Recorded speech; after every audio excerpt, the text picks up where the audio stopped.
Bom, boa noite. Estamos começando nossa live. Nós temos uma convidada muito especial hoje.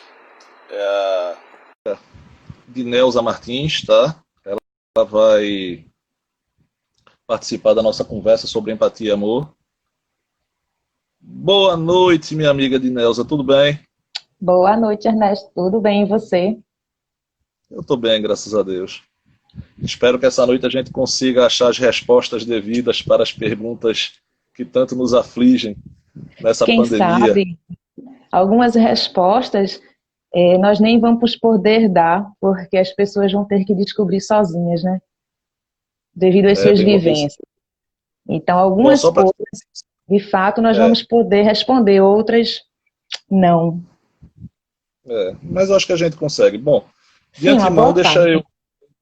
deixa eu aproveitar projeto do filósofo que foi feito com o intuito de proporcionar um diálogo com pessoas que possuem conteúdo, informação e com algo a passar para a população, né? Que aí a gente pode trabalhar as informações, diálogos que possam, vamos dizer, ajudar as pessoas em momentos difíceis e momentos até que não sejam difíceis, mas que precisem da opinião de um profissional. Esse projeto Sim, começou há 4 anos atrás, na faculdade ainda de filosofia, e o interessante é que me foi passado várias plataformas e eu optei por sempre a conversa, porque o ganho da filosofia é várias perguntas, mas nem sempre a gente tem as respostas. E aí o intuito de sim. convidar as pessoas de áreas distintas são para justamente a gente debater sobre esses temas, né? E é uma troca de E aprendizado, né? lógico, lógico. E depois esse vídeo vai estar disponível no IGVT, para quem quiser assistir, e vai também estar na pasta do Pernambuco Filosófico lá no YouTube, tá? Depois eu vou passar o link direitinho para quem quiser assistir. Bom, mas a primeira pergunta que eu te faço é: diante de dados levantados por mim hoje, tá? Que sempre está sendo atualizado, então assim, pode ser que tenha uma mudança, mas até de antemão não. Mas diante da Covid, contaminados no país até hoje, 4.627.780 pessoas. Recuperados, nós tivemos, aliás, recuperado nós tivemos 3.992.886 e mortes, nós tivemos ao todo, até agora, 961.066. Só hoje em Pernambuco, nós tivemos 532 novos casos e 25 mortes. Aí pergunto a você, diante de tudo que a gente vê, de aglomeração, de pessoas se juntando em festas, e entre outros aspectos e situações, onde foi parar a empatia? Aí é que tá. Essa empatia, ela é ativada, né? É algo que está sendo trazido como se fosse uma novidade. Mas os grandes Certo. psicólogos já falavam a respeito da empatia, né? Como ela Uhum. coincide, como essa condição dizia que ela é uma condição essencial na análise, né? E entre Uhum. outros também, como Carl Rogers, né? Ele diz que para realizar empatia você tem que viver temporariamente a vida do outro. Mas para isso você tem que estar acessível, você tem que estar disponível. E a gente está percebendo que essa disponibilidade está indo embora. As pessoas estão começando a acreditar que está tudo bem. Então, as aglomerações estão acontecendo, feriado vindo aí, praia cheia. É como se a onda do perigo tivesse ido embora. Mas, na Agora sim, se a realidade, gente. não foi, né? Até dando uma pontuação para ti. Se a gente parar para pensar que o trabalhador pega um ônibus cheio todo dia, ele Sim. pega situações de estresse contínuo com pessoas, aglomerações, entre outras situações.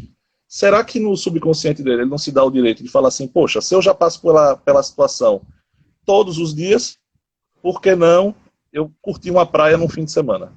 Isso já gera um cansaço para as pessoas. Elas já estão fartas dessa atualização de números de morte. Houve um Uhum. período onde as pessoas até deixaram de assistir a TV, porque isso já estava Isso, dando um gatilho negativo às pessoas.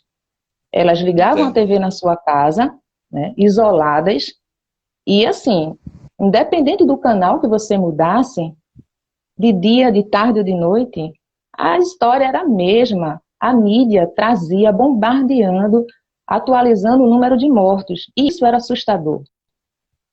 E as pessoas não querem mais saber disso. As pessoas querem voltar a trabalhar, as pessoas querem voltar, dizem agora o novo normal, né? E aí eu fico me perguntando, esse termo, novo normal, se isso realmente cabe para o que a gente está vivendo. Porque quando a gente fala no normal, significa que vai retornar ao que era antes. E nós sabemos que isso não é possível devido às sequelas. As sequelas Exato. físicas, as sequelas emocionais, as sequelas financeiras.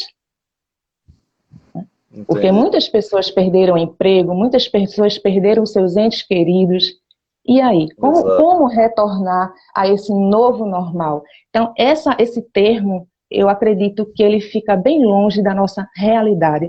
Nós estamos enfrentando um novo real e não um novo normal. Perfeito. Realmente, você colocou bem agora. E assim, eu estava numa conversa, participando com um conhecido meu, e aí durante o debate eu falei, já pensou se tivesse uma máquina ou uma forma de nós descobrirmos para quantas pessoas nós contaminamos e passamos o vírus? Ou se alguma pessoa chegou em última instância, a óbito por conta de um vírus que foi passado por nós mesmos, sem a gente saber que estava contaminado ou não, porque a gente pode ser assintomático, a gente não sabe. Sim. Não sabe até que ponto a gente pode estar passando ou não, né? Por exemplo, eu vejo, eu entendo que falta uma certa informação real para as pessoas do que é o vírus, como se passa o vírus e como ele é perigoso, porque se você parar para ver, nos últimos 100 anos nunca se teve um agravamento tão sério quanto esse, né?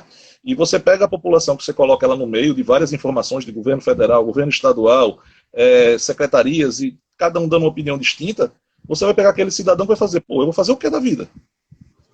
Ele não vai saber exatamente como proceder em relação às informações que estão vindo. E aí é que eu me pergunto até que ponto falta a empatia, até que ponto entra a empatia nesse ponto, né? Se é só desinformação ou realmente é uma falta de amor ao próximo, que também é tema dessa conversa. Você trouxe um ponto importante em relação às informações, o bombardeamento de informações, né? Tanto é que no início as pessoas correram para as farmácias. Então, faltou álcool em gel, faltou máscara, foi um verdadeiro caos, né? E aí veio o gatilho, né? E digamos que o botão da empatia foi acionado nessa hora. Por quê? Ela gerou ações onde profissionais e até pessoas comuns mesmo tiveram ações de ajudar o próximo, né?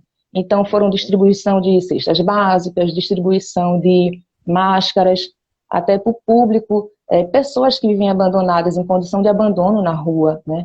E chegou a essas pessoas esse tipo de ajuda. Mas há a empatia e há a simpatia, né? A empatia é quando eu de fato me preocupo com o outro, é quando eu de fato me permito vivenciar a dor do outro, a extensão da dor do outro, e me colocar no lugar dele, né?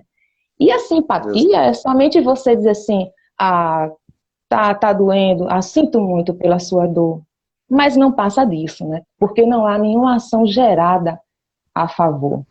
Então, a sociedade ela fica totalmente dividida entre a empatia e a simpatia. E quando eu digo isso, ocorreu até dentro de casa, a própria família, entre os próprios familiares. Então, não é uma condição de fora, não é uma condição da rua. Se foi vivenciado isso também no seio familiar. Eu sei. E é complicado, assim, eu vejo muito, até tem uma pergunta de uma pessoa que está nos assistindo, que ele falou o seguinte, e essa abertura, né, novamente do comércio, essa abertura das lojas, abertura de bares, entre outras coisas. Chega num ponto que você fica entre a vida e o existencial de se ganhar a condição de trabalhar, de ter uma dignidade como família, como ser humano. Todo mundo precisa trabalhar. Todo mundo precisa ganhar o seu pão de cada dia. Você assim, na minha opinião, aí é que entra a função do Estado, como governo, dar esse suporte. Se eu não tenho esse suporte e eu preciso trabalhar para ganhar esse dinheiro, eu vou ter que sair e me arriscar dessa forma. Agora, o que mais me preocupa nesse quesito completo e o que mais me preocupa num todo, de Nelza, não é nem tanto, como o nosso amigo perguntou, a abertura do comércio, entre outras coisas. Será que eu estou fazendo a minha parte como cidadão de usar uma máscara, por exemplo, de usar um distanciamento, de me prevenir como cidadão? Porque o que mais a gente vê são as pessoas saindo e não estão nem aí. Eu, por exemplo, eu tenho um filho asmático, pequeno, 5 anos, nessa pandemia, e eu estou realmente recluso, eu estou saindo muito pouco. A gente, em 7 meses de pandemia, ele teve pneumonia 2 vezes. E ele fica no terraço de casa, vendo as crianças brincarem, sem máscara, solta, livre, e fica me perguntando por que não pode ir. Aí você vê onde entra o amor, que é o que a gente está falando desse tema, que é o amor que eu sinto por ele. E que minha esposa, minha outra filha sente. Chega num ponto que você não vai arriscar, porque vai que ele é uma dessas 25 pessoas que veio a falecer agora. Vai que ele é um desses 538 contaminados. Eu não sei quem está com vírus. Então a gente se sacrifica mais do que o normal, porque as pessoas na rua não conseguem fazer o mínimo, que é prevenir e fazer as medidas básicas de saúde que é o que o pessoal pede. Concorda? Sim, fazendo é muito importante e é fato, porque eu tenho observado também na rua muitas máscaras jogadas no chão. E isso é uma falta de respeito muito grande. Então, há uma parte da sociedade que sim está cumprindo a parte dela, usando máscara, se cuidando, usando álcool em gel, tendo a parte da higiene, mas existe uma outra porção, assim por dizer, da sociedade que ainda não acredita. Exato. E aí, como convencer essas pessoas? O que de fato é necessário para que essas pessoas sejam convencidas de que a doença de fato existe, que é perigosa, que é mortal e que é preciso ter cuidado? Porque se você não tem respeito pela sua vida, mas você tem que ter respeito pela vida do outro. É que é mais fácil a gente se chocar quando a gente vê uma explosão no Líbano, por exemplo. A gente viu aquela explosão que houve no Líbano, morreu não sei quantas pessoas, a gente se chocou, né? A gente vê aquela catástrofe e fala, poxa, vê que desgraça, que coisa absurda. Mas quando a gente começa a conviver no dia a dia com algo que está trazendo mortes, está trazendo prejuízos, mas que você se adapta e se acostuma com aquilo e pensa que não é tão grave quanto é uma explosão, você acaba tendo aquele relaxamento dos cuidados necessários, né? E aí Exatamente. você fica se perguntando até onde a gente pode informar e até onde a gente pode tentar conscientizar as pessoas que realmente aquilo ali é importante a pessoa fazer, por cada um fazer, que é o mínimo, porque é uma máscara, é uma necessidade. E aí eu concordo aqui com o que o rapaz está falando, o Diego, Diego e Mônica, ela foi aluna minha e ele também, né? E são casados. Aí tem aqui, ó, é necessário um choque de realidade. Mas que tipo de choque de realidade precisa ter para fazer com que a pessoa acorde e caia em si, né? Eu sou professor, eu tive uma pessoa que trabalhava comigo aqui, ele era professor também, ele faleceu de Covid. E para mim foi um choque que você não tem noção, porque ele era atleta, ele não tinha nenhum histórico de doença, antecedente de doença nenhum, e faleceu. Quer dizer, qual é o tipo de choque, né, Ednelza, que a gente precisa para ter essa empatia das pessoas? É justamente isso que eu falei para você desde o início, né? É que há uma porção da sociedade que sim está enganjada nisso, mas uma outra que não está nem aí. Não está aí nem para si e nem para o outro, porque ela não usa máscara, não se protege e também não está ligando para outra pessoa. E aí, o que fazer para essa pessoa ser convencida de que está agindo de uma forma incoerente? E aí, quando as pessoas veem a Entendo. abertura das coisas, elas se sentem como se estivesse se afrouxando, né? As coisas estivessem, naquele termo que eu disse para você, o novo normal, que eu até não concordo com esse termo, né? Mas está sendo muito utilizado nas mídias, nas conversas. Essa nova normalidade está sendo muito trazida à tona de uma forma como se fosse um super-herói com capa. voando Exato. sobre a sociedade. Então, se eu me agarro ao novo normal, tá de boa, tudo é possível, tá liberado, tá tudo bem.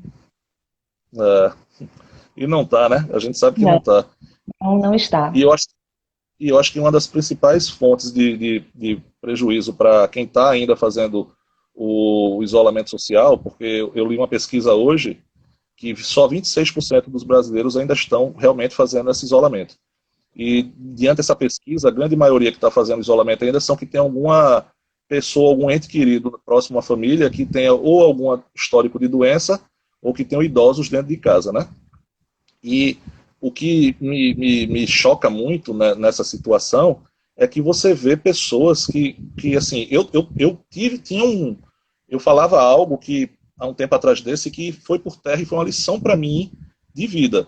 Porque eu achava que, como eu trabalhei muitos anos em obra, muitos anos em indústria, hoje eu não trabalho mais, só trabalho com aula, mas eu passei, eu acho que 15 anos da minha vida só trabalhando nesse segmento.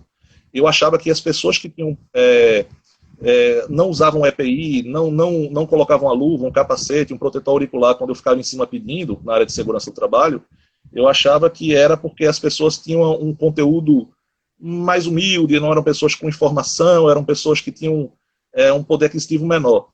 E era um pensamento extremamente preconceituoso meu na época, há 15, 20 anos atrás, e eu cheguei à conclusão e vi nessa situação que não é uma questão de você ter um curso superior, você não ter um curso superior, você ter dinheiro ou você não ter dinheiro. É somente uma questão de pensamento ao próximo, como a gente está conversando, porque eu vejo uma grande quantidade de pessoas que eu conheço, que são engenheiros, médicos, enfermeiros, que até questionam se os números atuais de morte são reais. É uma coisa assim, impressionante, porque eu que trabalhei há muitos anos com aquelas placas e aqueles indicativos de segurança que você coloca assim, até as empresas botam na frente, né? Estamos há não sei quantos dias sem acidente de trabalho. A gente Sim. sabe que os pequenos e as doenças pequenas você não lança. A grande maioria não lança isso como estatística. E se você for olhar no índice de mortes e de contágios, é muito provável que tenham mais, porque não se está fazendo o teste como deveria ser feito, do que menos. E mesmo assim as pessoas continuam falando que talvez esses números não sejam reais e continuam falando isso para outras pessoas e as pessoas acreditam realmente que não houve essa quantidade de mortes e de infectados. E com isso só vai ajudar a desinformação. Concorda? Justamente, concordo sim. Essa questão da manipulação dos números foi muito debatido, tá? Em qualquer lugar que você passasse, houve esse questionamento. E a partir do momento que isso está sendo questionado com uma força tão grande, isso dá margem para que as pessoas pensem, poxa, se os números estão sendo manipulados, então por que eu vou ter todo esse aparato? Por que eu vou ter todo esse cuidado? Exato. Né? E aí é É. aquela coisa, é o pensamento em massa. E isso viraliza E, de uma forma tão cruel, né, que chega a ser absurdo.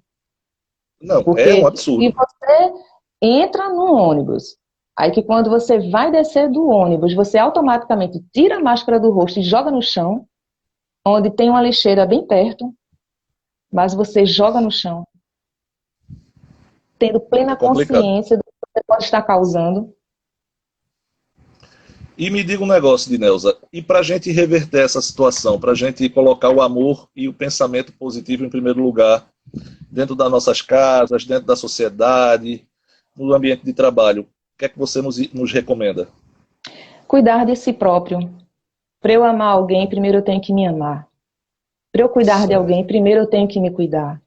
Então, se eu não estou bem comigo, como é que eu vou estar bem com o outro? Para ter a empatia, é como eu disse anteriormente, tem que haver um elemento essencial que é a disponibilidade. Eu tenho que estar disponível para esse sentimento da empatia, porque ela gera ações e reações. Então, as pessoas que se mobilizaram, que foram ajudar pessoas que nunca viram na vida, não conhecem, não sabem nem de onde é a origem, e se dispôs a ir para uma máquina de costura, né, usar os seus próprios recursos, tecido, fazer máscaras e sair distribuindo pela rua. Uhum. né? E aí a gente precisa de mais pessoas assim. Nós precisamos Não, de eu uma conheço. dosagem maior de amor próprio para aí sim isso ser distribuído para o outro e viralizar também. Exato. Eu conheço, primeiro, eu só queria agradecer ao Daniel. O Daniel está aqui nos parabenizando pela live. Obrigado, Daniel, valeu a Obrigada, força. Daniel. E eu conheço muitas pessoas que fizeram serviços sociais, assim, ajudaram em alimentação e produtos de higiene.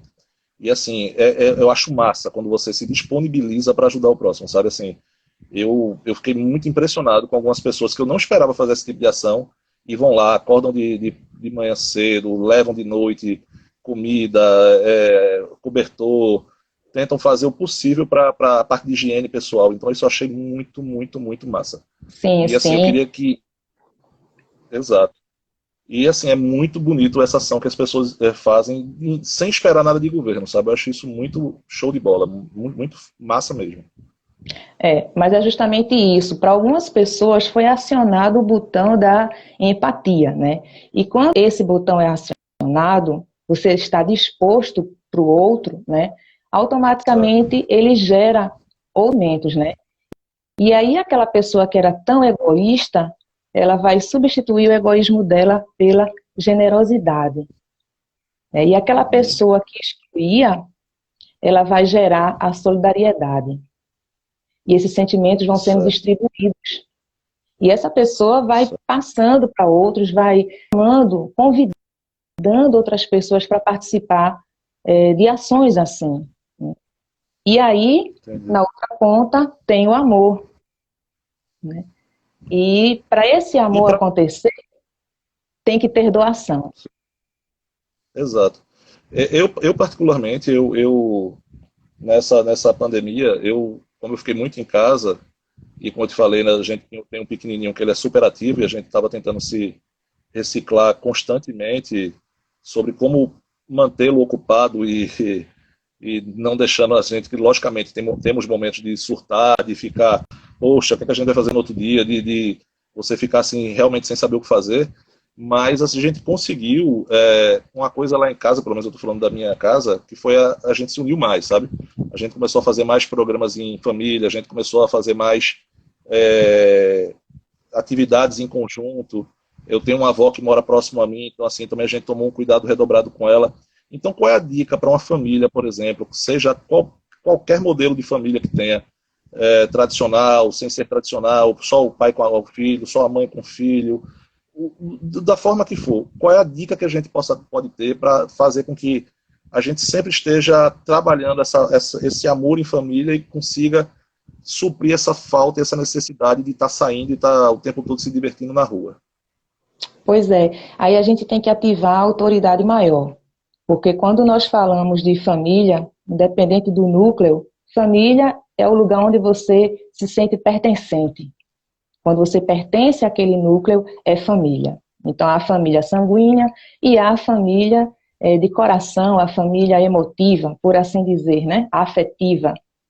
E aí, esse elemento maior, autoridade maior, dentro dessa família, não seria o adulto, por assim dizer, o pai, a mãe, um representante maior. É simplesmente o diálogo. O elemento maior, o ser maior dentro disso tudo é o diálogo. Tem que haver o diálogo. Tem que chamar para conversar. E durante esse período da pandemia, foi justamente isso que aconteceu. As famílias se reuniram, então começaram a sair dos jogos de computador para fazerem jogos em família, né? Comer pizza junto, aquela mesa de jantar que estava lá esquecida, começou a ser utilizada, as pessoas começaram a jantar ao redor da mesa, né? Conversarem sobre de tudo um pouco, essas pessoas começaram a se aproximar, e teve gente que aprendeu a cozinhar, teve gente que foi para a internet, trouxe receitas novas, né? Quem não sabia cozinhar aprendeu, quem já sabia só fez acrescentar, criando novas receitas, né? E é justamente isso.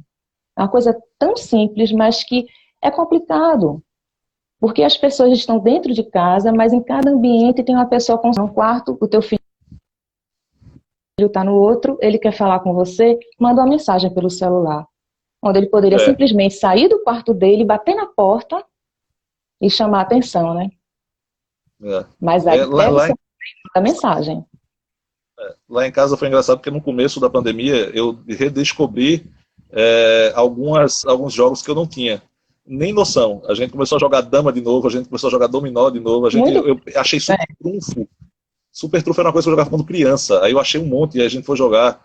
E assim, o interessante foi essa volta às raízes, né, sem a tecnologia. Isso foi muito massa para mim.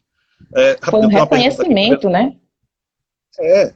Isso que é bom. Tem o engenheiro de segurança Manuel Trajano, o mestre lá de Salvador, Bahia, entrou, deu um salve pra gente. A Jade mandou parabéns pra gente também, disse que está muito massa. Valeu. Obrigada, Jade. E o Daniel está perguntando aqui, na opinião de vocês, essa pandemia veio como um tapa para dar volta à família, para a família voltar a se unir mais? O que é que você acha? Sem sombra de dúvida. Houve uma redescoberta e houve uma aceitação. É incrível você olhar para o olho do teu filho e você enxergar além do adolescente que fica trancado no quarto, metido dentro de jogos. Você olhar para tua esposa e enxergar além daquela mulher que chega tão cansada e que às vezes não quer conversar porque está com dores, porque passou um dia difícil no trabalho, porque está com cólicas. E nada disso era conversado. E é como eu falei antes, a mesa de jantar ela começou a ser utilizada. Tiraram a poeira da mesa, as pessoas começaram a sentar, começaram a conversar. E aí houve uma apresentação, né? Os filhos se apresentaram para os pais e os pais se apresentaram para os filhos. Exato. E aí foi maravilhoso. O núcleo família voltou com uma força muito grande. Eu, particularmente, eu já sabia, já tinha esse sentimento em mim, mas eu descobri o quanto eu amava a minha família nessa pandemia.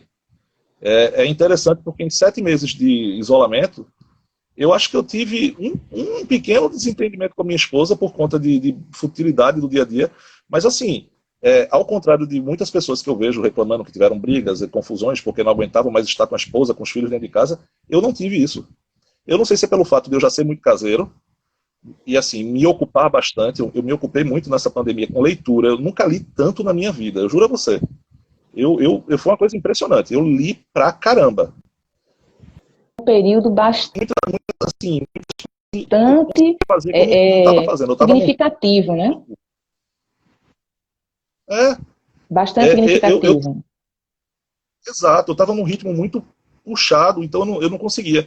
Então essa pandemia me deu uma freada, assim, falou, epa, peraí, vamos parar, vamos observar, vamos dar uma olhada. Então assim, eu comecei a notar minha família mais nessa hora.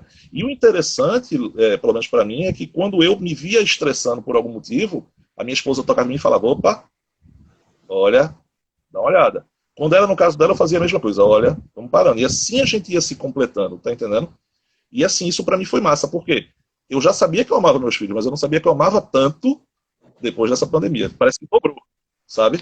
É porque houve isso que você trouxe muito importante, houve uma desaceleração do dia a dia. Isso. E aí as pessoas aprenderam a frear. Porque antes o isolamento, ele era imposto por nós.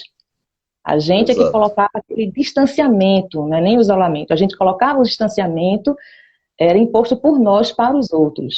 Só que dessa vez foi o contrário.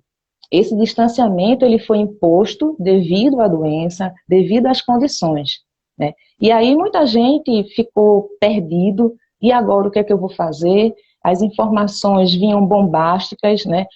Você escutava uma coisa numa TV, na outra escutava outra, e o cientista dizia uma coisa, daqui a pouco voltava atrás, não era aquilo. E assim, eram coletivas de imprensa do governo todos os dias. As informações eram se chocando até, choque de informações, né? E as pessoas ficavam um pouco perdidas. E de início isso foi aterrorizante. E aí depois as pessoas disseram, peraí, eu não vou assistir TV, eu vou otimizar o meu tempo. E aí você olhou para o lado e descobriu o teu filho.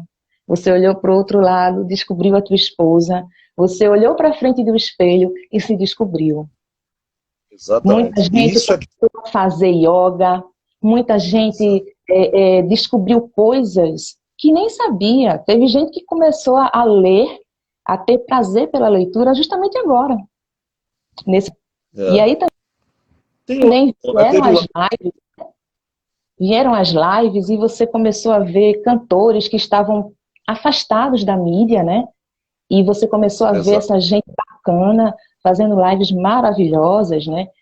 Assuntos exato. diversificados. Então, as pessoas começaram a ter outro tipo de informação. E elas saíram da TV para buscar na internet aquilo que estavam fazendo bem para elas. Veja só, um toque aqui rapidinho. O mestre Manuel Trajano falou que as famílias se dividiam em cômodos, né? Ficavam cada um no seu celular e não se viam entre si. Isso a gente comentou agora que era um fato verdadeiro. E ele Sim. também comentou que eu estou falando a palavra massa, que estou parecendo, estou falando baianês. Mas aqui em Pernambuco, pelo que eu me lembro, e desde que eu me conheço por gente, a gente também fala massa. Então, É é um massa. dialeto do Esse estado. momento é massa. O que é bom aqui também é massa. Assim como Pois tudo que é. não presta, então já é um dialeto.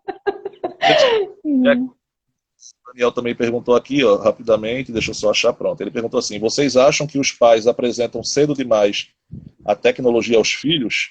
Isso não atrapalha um convívio das coisas mais simples da vida? Primeiras damas, minha amiga. Sim. Infelizmente, isso é uma verdade, porque É, a gente vê cada vez mais bebês agarrados com o celular. Então, assim, o uhum, bebê chorou, já dá o celular para ele. Porque é muito certo. mais fácil do que eu pegar a criança, verificar o que é que está acontecendo, de eu acolher o meu filho no colo. Então, dá o celular. Aí, Entendi. quando você tenta pegar o celular da criança, ela faz o maior rebuliço, né? Começa a chorar. Vi vídeos, inclusive, assim, de pessoas que postaram bebês, dava o celular para o bebê, ele se aquietava. Quando tentava pegar de volta, o bebê caía num pranto inconsolável, dava o celular, ele calava. No meu caso, eu tenho dois filhos, né? Eu tenho uma de 13 e tenho um menino de 5 anos. Eu não vejo essa dificuldade, porque nós aqui em casa sempre optamos por dar limites, sabe? Ao uso. Eles usam, jogam, tem todo o processo de utilização, mas a gente impõe limites. Então, assim, para usar o celular, tem que fazer todas as atividades de escola antes. Tem que fazer as obrigações de casa. Tem que ter obrigação doméstica também para aprender a ser até não ser dependente quando ficar mais adulto, né? Isso eu aprendi de pequeno, também repasso para os filhos. Então, assim, eu acredito que os pais têm que ter uma atenção maior e têm que ter um cuidado maior no uso do equipamento, da tecnologia, né? A tecnologia veio aí para ajudar. Agora você tem que ter a consciência de como vai ser colocada, né? No seu caso, você pontuou o bebezinho. Eu não tive essa experiência de liberar para bebê. Eu acho que meu filho começou a usar joguinhos eletrônicos com 4 anos e meio, 5 anos de idade. Agora, eu me preocupo mais de Neuza com redes sociais, tá? As redes sociais eu me preocupo. Por exemplo, eu tenho uma filha de 13 anos que ela só usa o Instagram. Ela não tem outra. E a gente dá uma regrada boa, porque a gente sabe que a quantidade de desinformação, a quantidade de é, postagens que não são muito legais para uma criança ou um adolescente ver são bastante, vamos dizer, em quantidade, né? Muito importante, porque o que isso nos traz à tona é justamente que o amor também é ter limites, né? E os Exato. pais têm que ter consciência de que eles não podem se permitir a ficarem reféns dos seus filhos. Então Exato. tem que haver autoridade, tem que haver essa ruptura, tem que ter uma abertura, claro que tem, mas tem que ter o limite também. Exato. E aí aquela velha história, aquela velha frase que diz, criar filho é fácil, educar é que é difícil. E aí esse Exata. limite, ele entra dentro da educação, a educação caseira, a educação que você não vai transportar para a escola, porque aí é uma obrigação de quem está com a criança, do adulto, independente de ser pai, mãe, avô, tio, tia, né? Entendi. E esse limite tem que ser feito, né? E esse impedimento, esse interdito tem que ser feito, tem que haver autoridade. E aí a gente está também com a participação da mestre Erlane Mendes, estudou comigo lá atrás, em 1920, na época da gripe espanhola, eu estudei com Erlane. Então, faz tempo. Nossa. Eu acho que nessa época, uns 16 anos, a Erlane já tinha uns 30. Mas aí a gente não fala essas coisas não, para ela não ficar chateada. Não, não pode, Mas né? Esquece essa parte cronológica. eu sou mais novo que ela. Eu pelo menos Tudo sou uns bem. 15 anos mais novo. Não Aí entrega. a gente conversou, tô brincando, viu, Erlane? Não fica com raiva de mim, não. Ela apontou aqui justamente isso, que acha um absurdo pais dando celular para crianças, bebezinhos e até um ano, até 2 anos eu já acho um absurdo, porque realmente você perde o contato, o convívio, né? Você perde aquela parte mais bonita, que é aquela intimidade com a criança, né? É. Agora, deixa eu botar fogo na casinha, botar um assunto picante na jogada. E essa volta às aulas? Tá faltando empatia? Desculpa, não entendi. Essa volta às aulas agora que estão anunciando, tá faltando empatia? Só tem a simpatia. Só tem a simpatia. Exatamente. E olhe lá. A Na sua opinião, simpatia, o que é né? Não sei, algo aqui está me revelando. Tem alguma coisa a ver com políticas, eleições? Novembro? Doce Não novembro? sei. De repente, o doce novembro? É aquela velha história. Quando você pega, a gente está falando aqui de criança agora, nesse exato momento. Quando você pega os cuidados que alguns pais têm com as crianças, o cuidado que a gente tem de não transmitir vírus, que é aquela velha história que a gente falou aqui no começo da live. Eu não posso cuidar do filho de ninguém, eu cuido dos meus, né? A gente não pode Uhum. transferir responsabilidade. Se tem criança na rua brincando, fazendo qualquer coisa, beleza, não posso controlar ninguém. Se tem gente enchendo praias, também. Mas a partir do momento que você tem idosos dentro de casa, você libera crianças para ir para a escola, crianças que abraçam-se, beijam-se no caminho, na volta, todo aquele contexto, será que não está envolvendo uma parte financeira, uma parte capitalista maior do que uma parte de empatia e de amor no processo? Porque conteúdo programático você consegue repor. Vida você não consegue.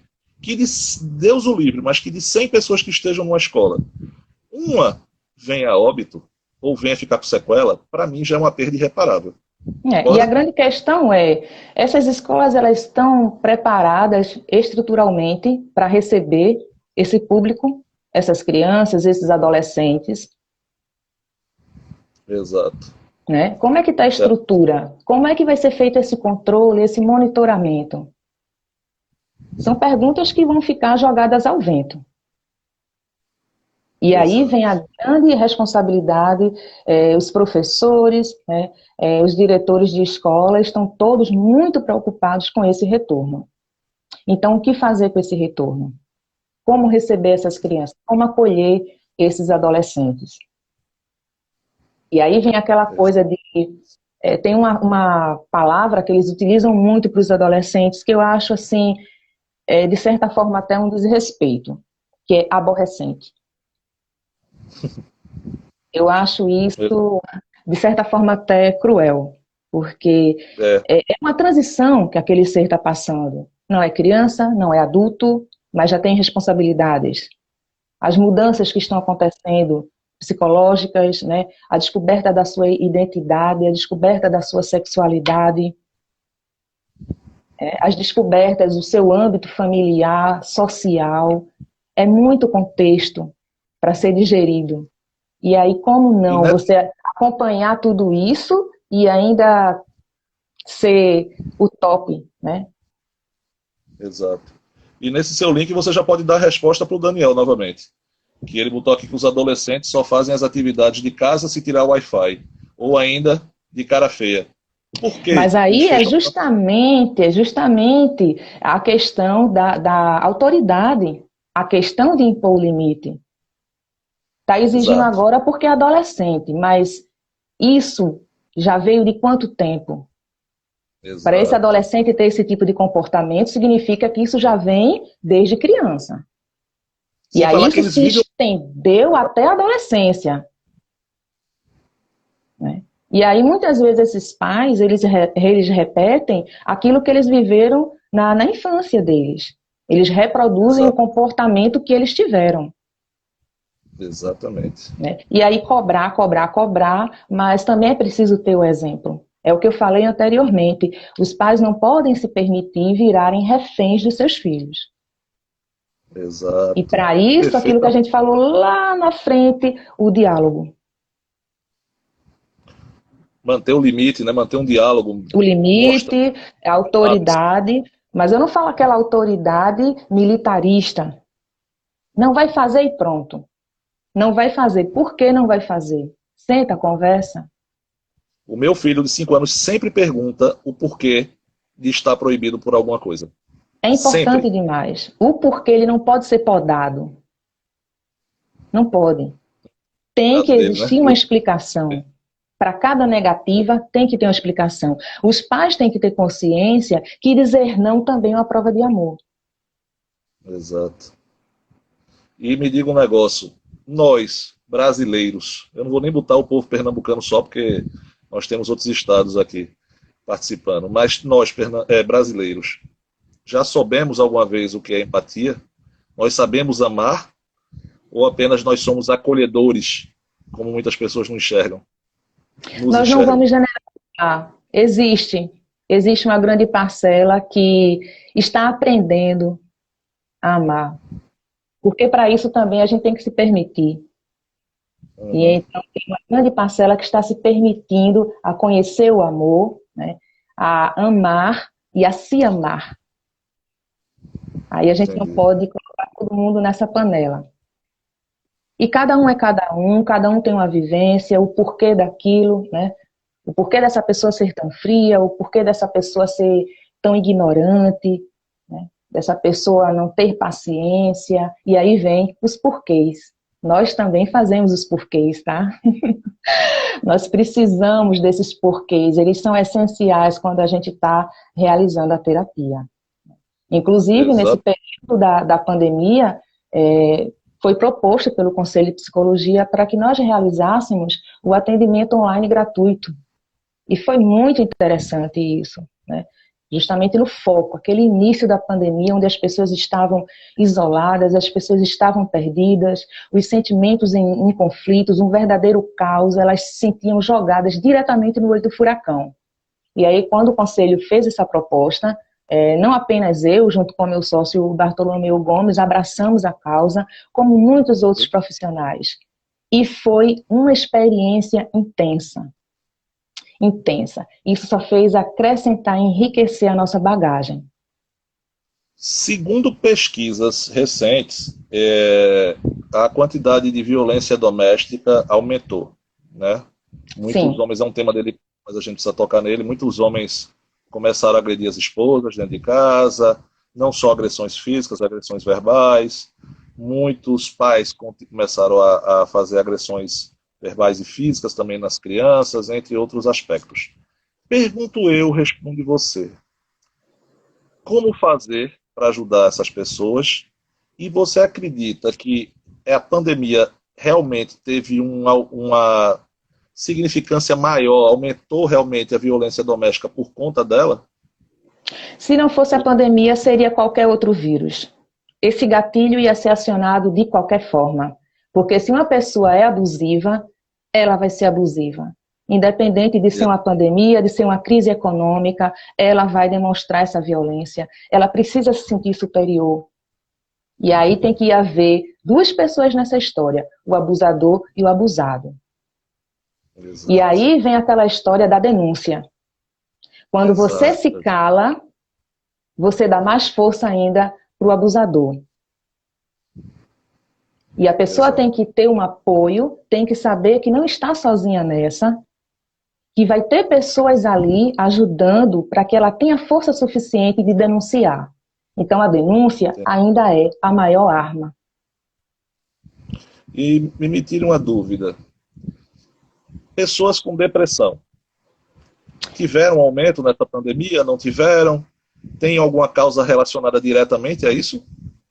Sim, muitas pessoas, algumas pessoas que tinham a predisposição, né, da síndrome de pânico, da ansiedade, da depressão, houve um gatilho maior. por conta da solidão. O isolamento, o distanciamento, ele deu esse gatilho, né? E aí foi muito procurado, justamente, o Conselho percebeu, o Conselho de Psicologia percebeu a necessidade de haver, né, esse instrumento para a sociedade. E foi de grande valor, porque eu vou te dizer uma coisa, Ernesto, muitas pessoas não cometeram suicídio graças ao atendimento voluntário de muitos profissionais. Exato. Concordo com você. E aí, outra pergunta que eu ia fazer é isso, é como ajudar sabendo que existe alguém com depressão próximo a gente.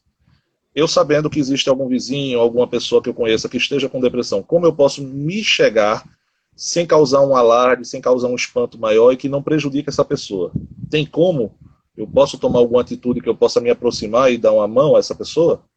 Tem sim. Você tem que se aproximar aos poucos, porque muitas vezes a depressão ela está escondida atrás de um sorriso. Ela está escondida atrás daquela pessoa que conta piada, que a vida está muito boa, que a vida está bela, que a vida é perfeita.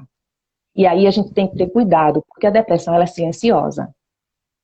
Quando a depressão ela vem dar indícios, né, ela já está no auge. Já está no auge e muitas vezes, nesse caso, já não se consegue mais ajudar. Entendi. Tá? Então, assim, tem que ser aos poucos. A pessoa tem que se sentir acolhido, tem que saber que tem alguém confiável, que ela possa falar e que ela não vai ser julgada. Porque, às vezes, a minha unha encravada, eu posso suportar, mas você não. Então, o que é a dor? Para mim, uma dor pequena, para você pode não ser. E aí é esse cuidado com a dor do outro. Eu não posso banalizar a dor do outro.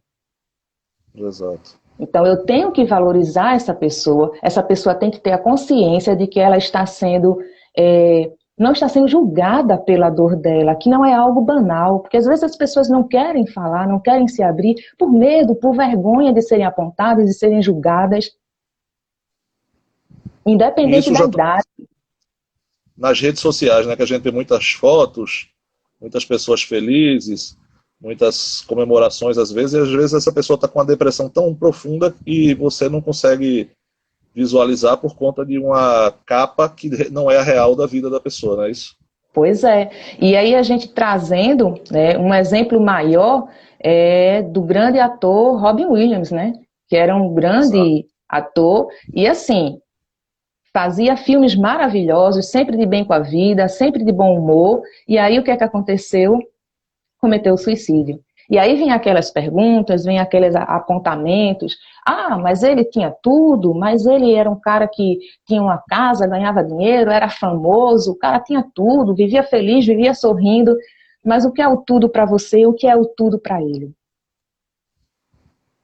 Exatamente. É esse o questionamento. É porque nem sempre os bens materiais e a estrutura que a pessoa tem supre a sua necessidade interna, né? E a carga é pesada. Porque assim, Ernesto, ninguém é feliz 100%. Nunca, você tem momentos de felicidade, mas assim vai. A oscilação faz parte da nossa condição humana. E eu geralmente digo para as minhas clientes, os meus clientes também, não queiram ser 100%. Não queiram ser a Mulher Maravilha, porque a Mulher Maravilha é aquela do desenho onde ela dá conta de tudo, né? Onde ela salva o mundo, mas se você perceber, ela está sempre ferida, cortada, sangrando, cheia de hematomas. Então não queira ser a Mulher Maravilha, porque a Mulher Maravilha no final só se ferra. Então não adianta ser o super-herói da Eu estava história. conversando muito com o Bartô e a gente dialogando que é o seguinte, eu acho que o principal nessa pandemia que aconteceu, pelo menos para mim, foi uma autodescoberta muito grande. A gente sempre faz esse diálogo entre mim e ele, que é o seguinte, você tem que sempre estar olhando para si, verificar qual é a sua maior necessidade interna que você precisa ter, seja ela de conhecimento pessoal, conhecimento familiar, o assunto que for, e você tentar sempre se evoluir, um processo evolutivo, você tem que evoluir. Eu costumo pensar muito assim, se eu olhar para trás e eu enxergar o mesmo Ernesto de 10 anos atrás e eu ver que eu estou a mesma pessoa hoje, Para mim, não adiantou. Porque a gente tem que passar por esse processo evolutivo constantemente. Você tem que estar em processo de melhoria contínua, em processo de aprendizado, em processo de evolução como pessoa, evolução espiritual. Porque evolução espiritual, muitas pessoas confundem, não tem a ver com religião. Evolução espiritual tem a ver com você se encontrar. É você Exatamente. saber você mesmo o que você precisa para melhorar. E isso, para mim, tem sido uma pesquisa constante, uma obsessão constante, sempre está melhorando como indivíduo. Eu acho que essa é a maior lição que eu acho que uma pessoa poderia tirar dessa pandemia, é você se descobrir, se encontrar.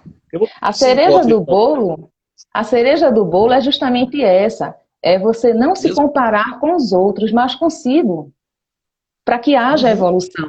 Porque enquanto eu estiver me comparando com o vizinho, eu não vou evoluir. Porque eu estou buscando algo que só ele tem e não eu.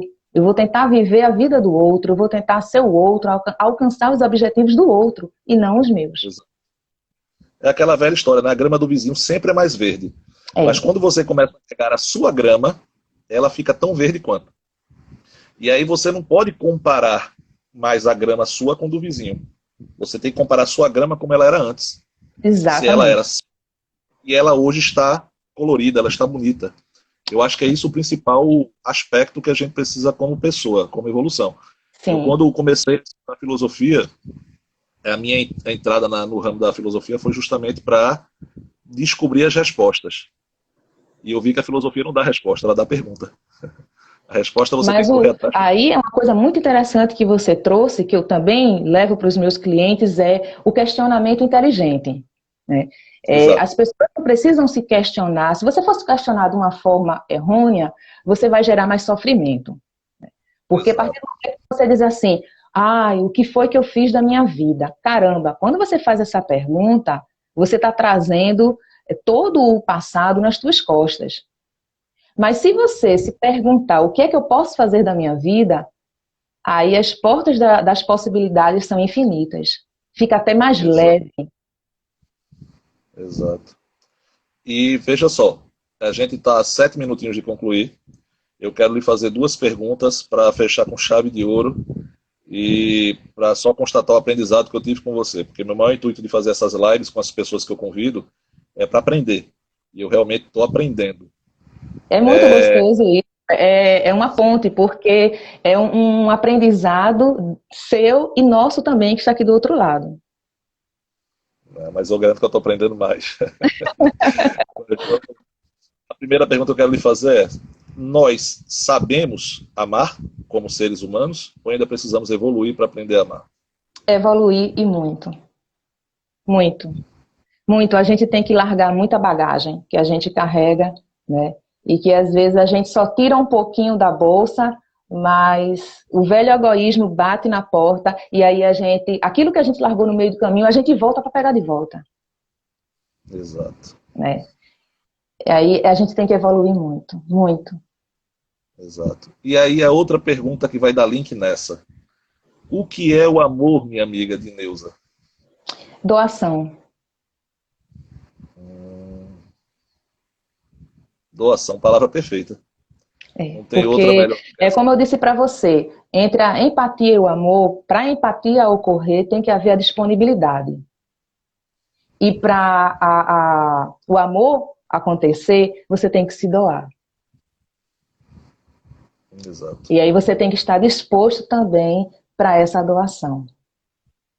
E se ela não ocorrer de boa vontade, se você fizer uma falsa doação, que é aquela coisa de você dar com a mão esperando a outra de volta, um retorno qualquer, então não é amor. É benefício próprio. O amor é incondicional? Eu não diria incondicional. Eu acredito que há limites também para o amor.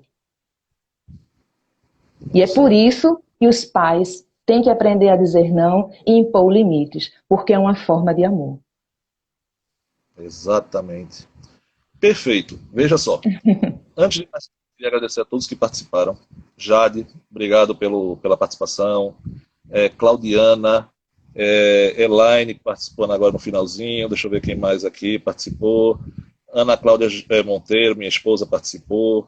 muito obrigado. Carla, show de bola, muito obrigado por participar. Ricardo Versosa, Drica, que trabalhou comigo, só gente fera participou de Nelson. Então, Muito assim, foi bom. muito massa. Eu queria deixar só um recadinho antes da gente finalizar, que é o seguinte. Esse projeto Pernambuco Filosófico é justamente para a gente conversar sobre temas que valem a pena a gente refletir na sociedade. Eu acho que quando a gente traz profissionais do teu gabarito aqui para participar, a gente acaba aprendendo e a gente escuta e aprende muito mais do que a gente às vezes só lendo ou se informando em redes sociais. Então, assim, você foi a primeira alguns convidados que eu vou trazer. Espero conseguir trazê-la novamente com outro tema, porque eu A honra aprendi é minha. muito, gostei. Foi uma honra ter você aqui comigo participando dessa primeira live, a primeira do Pernambuco Filosófico. Olha, Ah, da se minha quiser parte, falar, né, eu e meu sócio Bartolomeu Gomes, nós sim, nos sentimos muito honrados com o seu convite e ficamos muito eufóricos, né? Porque é uma forma da gente levar para o outro, tirar algumas dúvidas e além da troca de informações também tem o crescimento, né? Tanto como pessoa como profissional. Então, é você aí e a gente aqui. Então, foi um aprendizado recíproco. Eu tenho que te agradecer muito, em nome também do meu sócio Bartolomeu. E que eu venham mais conto também. lives, e que venham mais convites. Estaremos aqui. Eu vou contar também um dia, já estou fazendo um convite para a Drica, que ela está aqui participando, assistindo, e assim, futuramente eu quero que ela me dê a honra de participar de uma live comigo também. E o seguinte, a gente vai ter outra agora em outubro, tá? Vou convidar, já foi convidado, já acertei com Fernanda Rocha. Ela é estudante de pedagogia também, é candidata a vereadora pelo PCdoB, e a gente vai fazer uma live sobre política, porque precisamos aprender política. E é isso, pessoal. Eu queria agradecer muito a Nelza mais uma vez. Eu Querendo o também te contato dela, agradeço. só eu indico ela rapidinho, muito massa. Vão gostar muito de dialogar com ela, até pelo Instagram, né, Dineuza? Sim. E é isso, pessoal. Muito obrigado. Então, Palavras finais de Nelson. Pode falar, pode é, fechar com chave de ouro. quero agradecer a participação. Espero ter contribuído de alguma forma para as pessoas, desmistificado muitas coisas, né? Porque aí as pessoas começam aquele senso comum, né? Você escuta aquilo desde criança sobre tal assunto e você vem perpetuando isso e repassa para os seus filhos. E aí eu acho que tem que ter uma abertura na mente, né? Nós temos que utilizar a nossa inteligência emocional e a gente tem que estar aberto para o novo, aberto para as coisas que possam dar possibilidades para a gente evoluir sempre, né? Exato. E É isso. agradecer a noite de hoje, né? Espero mais convites, porque agradecer também o acolhimento, nossa, me senti em casa.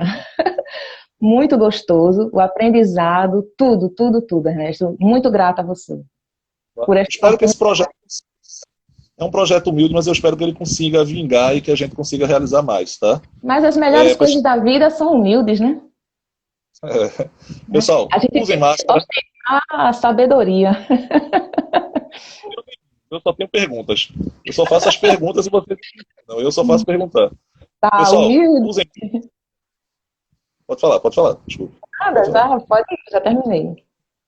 Pessoal, usem máscara, protejam-se, previnam-se, pensem no próximo, pelo amor de Deus, porque tem muita gente precisando desse cuidado. Então, a empatia e o amor em primeiro lugar. Certo, pessoal? Certo, mais Muito amor, obrigado. por favor. Por favor, desculpa, é porque eu ainda estou Uhum. naquela cabeça Por de favor, aula. mais amor, por favor. Por favor. Até mais, pessoal. Obrigadão. Tchau, tchau. Obrigada. Tchau.